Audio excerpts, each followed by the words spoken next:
reason number 33 to get a Nissan. The cold. Because winter isn't done with us yet. Good thing the 2026 Nissan Rogue was built to conquer all conditions. With intelligent all-wheel drive, standard heated front seats, heated steering wheel, and heated mirrors, you can leave the worst of winter out in the cold. Lease the 2026 Nissan Rogue S starting at 0.4% for up to 36 months. Includes a 0.5% loyalty rebate for qualifying Nissan customers. Until March 2nd on approved credit. Conditions apply. Details at Nissan. Yeah, I asked to be in H&M before I lose my kids. And they said I was on the waiting list for 10 years. I'm like, my kids are going to be grown up then, you know? It's going to be too late. So I'm used to the streets, you know?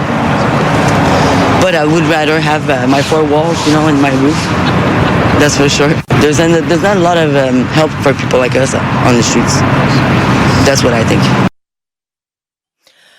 That's Pinky, a woman who was living in a homeless encampment. After 10 people were evicted from a homeless encampment on Notre-Dame in early December, tents are popping up again on the same street in Mercier-Hochelaga-Maisonneuve. Shelters across the city are full. People are being turned away. Dismantling of encampments, not a great solution, because where are these unhoused people supposed to go? 2 weeks ago, a man was found dead a few streets away from this particular encampment. Police suspect hypothermia as the cause.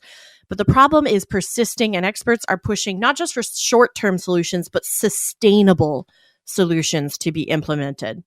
Here to chat about what that might look like is James Hughes from the Old Brewery Mission. Hi, James. How are you? I'm very well. Good morning.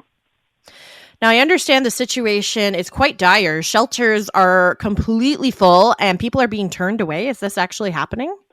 Yeah, no, it absolutely is the case, and it's been the case not just during the winter season. It's in autumn and summer. The network really is full. It's packed, and it's a sign of a real problem in our housing markets. They're not working for everyone, and as you said off the top, this is producing some really dangerous situations, such as encampments right here in January 1st, and we have people living outside. It's a really tough situation.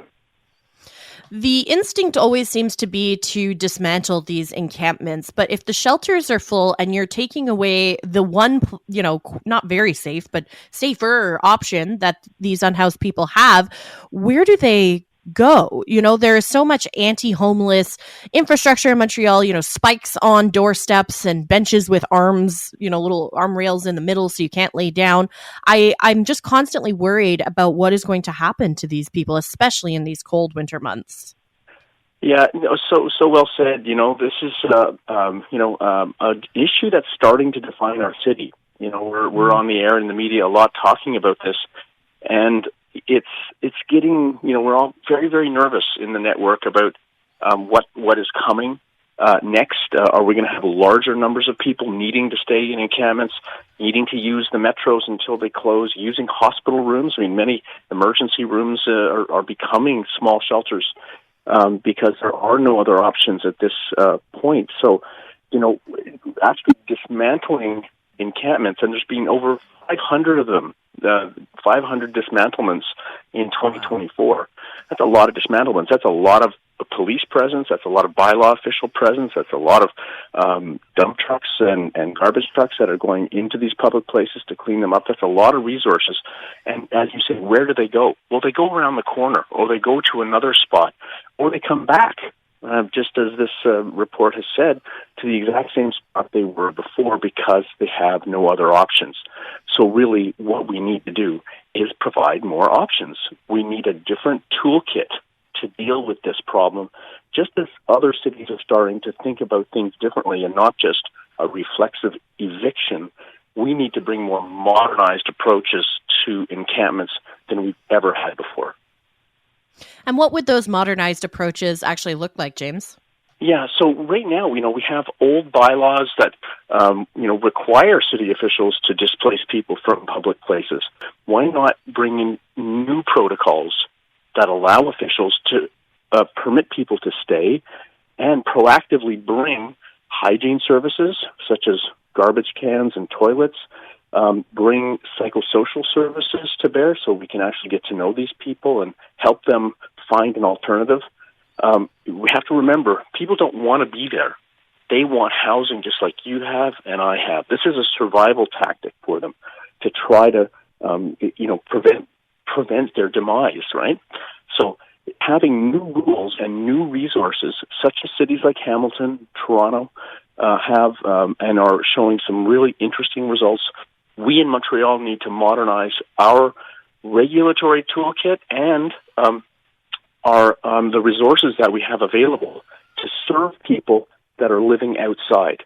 And if we don't do that, we're just going to continue to see this wasted resources of public public officials and public bylaw types of employees ending up having no real net positive results.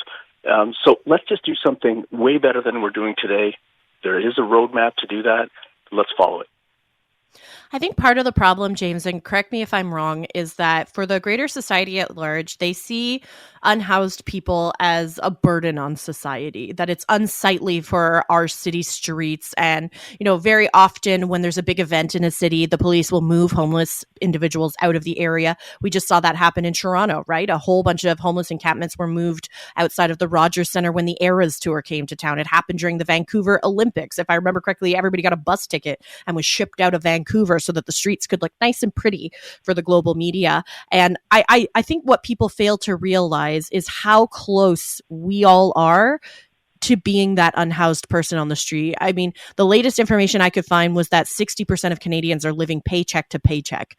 You lose your job, and if you don't have a support network or you're dealing with some sort of mental health crisis, you could very well find yourself living in the streets just like these people. And I think people have a hard time seeing themselves in these unhoused people. Is that part of the problem, you think?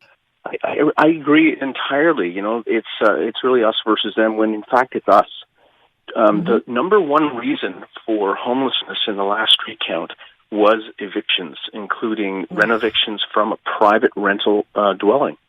So it's almost like an economic form of homelessness is emerging as one of the many new forms. The numbers are really going up and up and up every year, and so we have to lead with our hearts. This is a human rights issue in part, right? This is a right to housing that some people cannot exercise for a variety of reasons, and we don't have the systems in place, the resources in place to help all of them in the way we really have to, in the way we would want our brothers and our kids and our uncles, friends to be treated. Just think of them, as you said, think of them.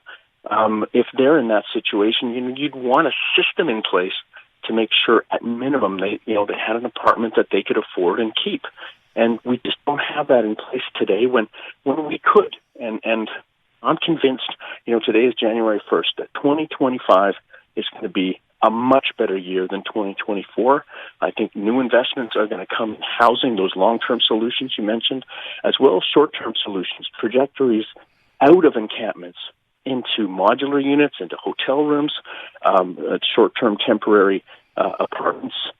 There's ways to do this that require political muscle, require political will, and require us opening our hearts and our pocketbooks, and there I mean in terms of our taxes, so that government can bring to bear a kind of activity that will lead to a reduction in homelessness, and not just this using existing resources only to witness it going up and up and up.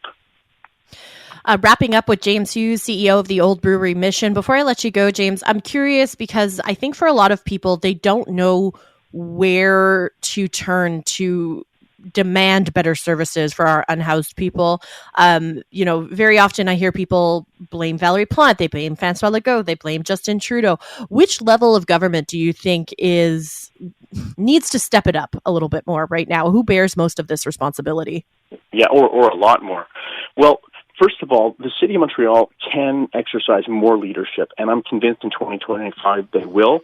I was part of a committee that was looking at new orientations in addressing street encampments, so I really expect to see good things at the city level, which is responsible for public security, public spaces, so they can really take a big role in terms of making things better there. The provincial government absolutely needs to be more present as well. They're responsible for health services, and a very large majority of people living in the streets in the emergency facilities have medical issues. And accessibility to health care is the provincial role, as is housing. And housing is really the solution to all of these issues. We have no problems of cohabitation, no problems of encampments if everybody is housed. So thinking about investing in thousands of units, not hundreds, which is what has been announced in the past, but thousands of units, not just here in Montreal, but right across the province, for individuals who are living in homelessness is a provincial responsibility, and the need for me to make that a big priority, as is the federal government's role in funding through transfer agreements, the kinds of funding necessary that only the federal government can supply. So what's the answer to the question, who's responsible? They're all responsible. James Hughes is CEO of the Old Brewery Mission. Thank you so much for being here, and thank you for all of the incredible work that you do, James. Oh, thanks a million for having me, and Happy New Year.